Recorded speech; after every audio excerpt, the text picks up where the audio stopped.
Hello to all of our phenomenal viewers, listeners, and supporters.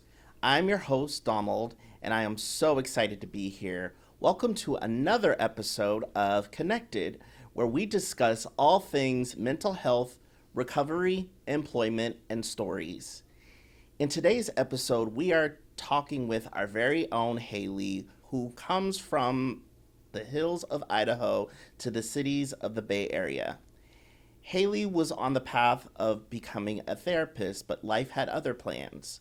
She went from working in the service industry to now being part of service to those in the mental health community. She's our administrative director who makes sure things run smoothly at MHC. So without further ado, let us introduce our very own Hayley. Hi, Hey, Donald. how are Great. you? Thanks for having me. Oh, I am so excited to have you here. All right, so let's start from the very beginning. How did you hear about Clubhouse and what is your role here? Yes. A couple years ago, I heard about the clubhouse from a former colleague of mine. She was the director of finance here for MHC, and she also was the accountant for my former employer. So for months, she kept telling me about the clubhouse. She knew that I was ready to make a career change and to get into something new, but I kind of didn't know where I wanted to go, what I wanted to do. So I was applying for various jobs in marketing, in tech, kind of everything that the Bay Area offers. But she kept telling me about the clubhouse and how cool it was. She knew that I had a background in mental health, and that's initially what I went to school for.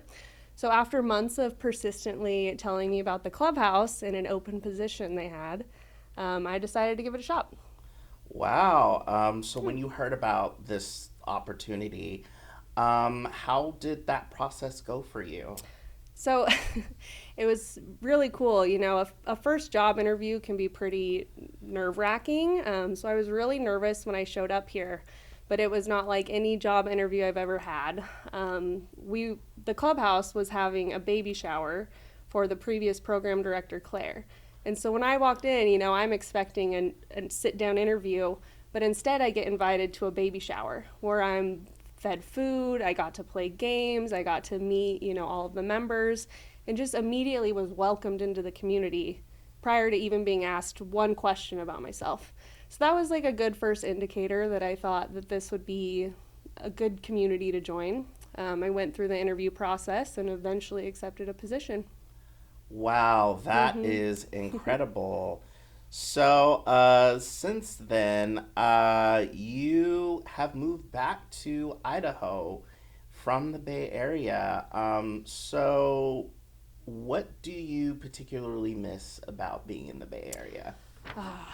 I miss a lot about the Bay Area. First and foremost, the clubhouse and, you know, the daily interaction that I would get here. But then, you know, I miss the Bay Area food. They have so many different great options that I really miss dearly in Idaho. I also miss the culture, and you know, Bay Area has some awesome culture that Mhm. I really enjoyed being a part of. So yeah, those are just a few things. Yeah. So since switching from working with people on a day-to-day basis to working alone from home, how has it affected you mentally? Yeah, making the switch from being in an environment like this, which, as you know, can be lively and I wouldn't say chaotic, but definitely a lot going on all the time, to working remote, it got a little isolating. It took a few months for me to adjust, and I actually really struggled for a while.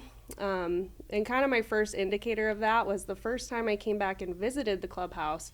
I actually had a lot of anxiety being around people again because I had been isolating for so long. Yeah. But I realized that after my first trip here, and I made little changes to really help me feel good again. So I started going and working at cafes. I started listening to music or podcasts while I worked at home, just to have like some background noise and not be sitting in my silence. And then finally I ended up adopting a puppy, which was the best decision I ever made because now I do have constant companionship.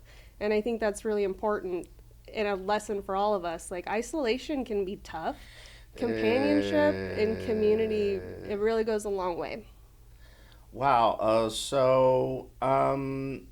So what makes you happy? I mean, we talked about isolation and all that. Name some of the things that make you happy.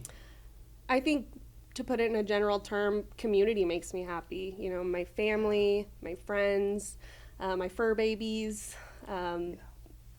just being around people. Fur babies are always fun for sure. So I've heard, um, as we were talking, even before this interview, you mentioned you had a chronic illness. And can you explain what that is and how you were able to overcome that and live with that obstacle? Sure. Yeah, I have type 2 narcolepsy, um, which some people know about, some people have never heard of. A lot of times, people that do know about narcolepsy, they have kind of a dramatized view of what it is, where people just fall over mid conversation and fall asleep. And some people do have it, some severe cases, it is like that. But narcolepsy in general is a neurological disease where you can't control sleep wake patterns, and it basically just causes chronic tiredness and what's called sleep spells.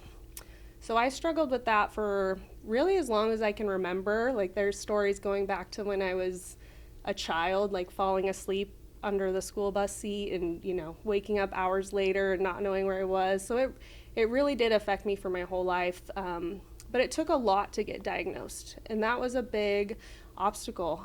I started seeing doctors as a teenager because I just knew deep down that something wasn't right. But it took me 10 years to get the answer and the diagnosis that I have now. So it really took a lot of self advocacy and knowing my body and knowing that, even though they were telling me nothing was wrong with me, or I was frequently misdiagnosed with depression and treated that way, but I just knew in my body that that wasn't right. So I had to keep Mm. advocating and keep trying new things, and then eventually it took 10 years later, but when I was 25, I was diagnosed with narcolepsy. Oh wow. Mm-hmm. That what does that? I want to ask you something. Mm-hmm. Does that fall into the category of sleep apnea? No, it does not, but that's actually how I got diagnosed. I finally kind of came to this realization like, oh, well, people in my family have sleep apnea, so maybe that's why I'm tired all the time. So I went in to get a test, and when I came back for the results, I was sure that I had finally figured it out, that I just had sleep apnea. And that's when they told me, no, you have narcolepsy. Wow, that's wild. The reason why I asked that is because I have sleep Mm-hmm. apnea, and yeah, so I always wondered if the two kind of correlate. Well, yeah, I mean, it's kind of similar, but one thing's for sure is sleep's important because even if you have sleep apnea, sleep when you're sleep deprived, it affects your whole body and your mood. Oh yeah, for Mm-hmm. sure. So, yeah, for sure. Um, Now I also wanted to ask, give us a fun fact about yourself that a lot of people don't know about. Okay. I was a competitive gymnast for 8 years when I was a child. Mm, That's kind of my little fun fact. Sometimes with a little encouragement, I'll still like pull out some moves and do some tumbling. But that's gone down significantly since I turned 30. Now it requires like a 15-minute warm up and stretch session, and then it's still like my body doesn't feel good after that. But it's kind of a fun, trick sometimes when people are like, I bet you can't do a backflip. And I'm like, oh, I bet I can. I ain't even going. Because I know I can't do it. I've always wanted to be a gymnast, though. I wanted to be a gymnast, wanted to be a dancer. That's a whole nother thing. Don't want to get into that. Um, but I also heard from a little bird, and she's here right now. She could probably contest to this. That you you listen to Easy E and certain other people. Is that Yes. true? Yep, I was big into the rap game when I was in high school, and I listened to a lot of 90s rap, a lot of Bay Area. I don't so much Oh. anymore, but when I'm in that mood, it happens. Yeah. Who are your top favorites? Oh, I don't do favorites. Is a weird thing with me. It's in anything.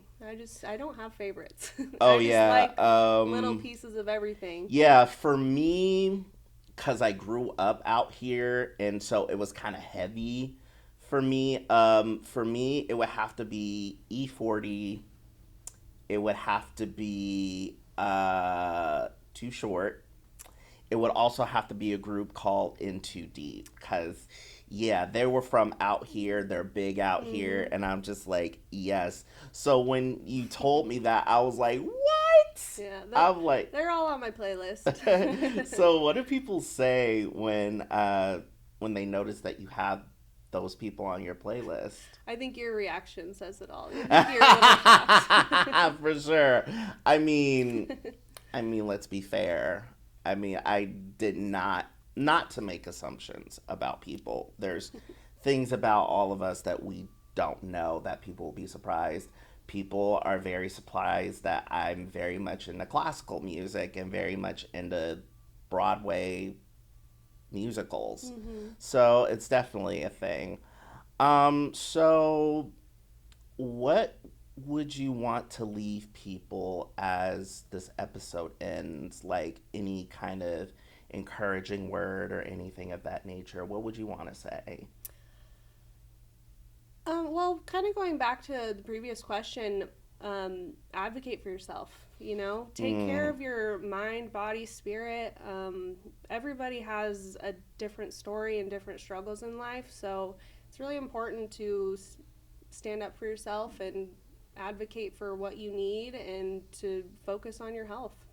yes, self advocacy is very, Hmm. very important. Yeah, so to end it there, Haley, it has been an absolute pleasure speaking with you. Thank you Thank you, so, so Donald. much. Thank you for having me. I hope this was good. I think so. All right, so I just want to say thank you to all of our phenomenal viewers that are watching, and we'll see you next time on another episode of Connected. Bye.